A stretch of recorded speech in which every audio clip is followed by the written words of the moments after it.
Meet Yusuf. He's a nice chap. He loves his mum, his food, his cars, and he loves his prayers. Good lad.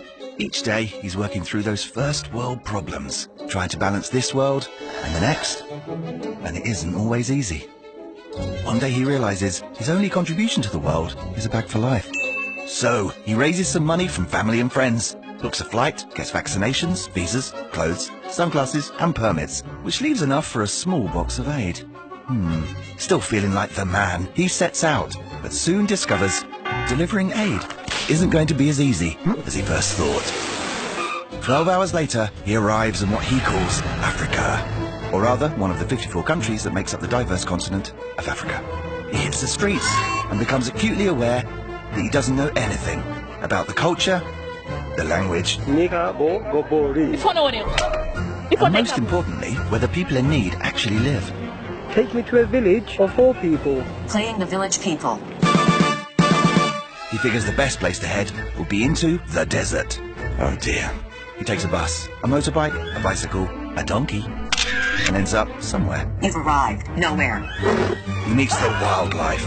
He meets the not-so-wildlife. He eats, his belly aches, he finds a bush, he finds a snake. And wakes up 2 days later in a hospital.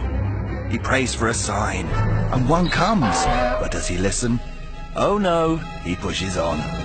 He thumbs a lift. The car breaks down. He breaks down. Completely lost, he wanders across the border into a conflict zone. Scared out of his life, he does the only thing a man can do in this situation. He calls his mum. Amma, what was wrong? No. I'm sure he's having a lovely time.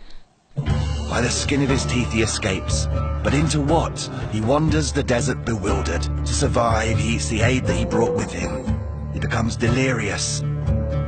But he sees a chicken shop. Only to realize it's a mirage. Lost and afraid, he calls out to Allah to save him. And that's when it really hits him that the only thing Africa needs saving from is people like him. On the edge of despair, he thinks all is lost, when out of the sun comes a local man who saves his life. He takes him back to his village and shows him the integrated water and food system that Islamic Relief have supported his village to build, all the tools and training necessary so they could lift themselves out of poverty.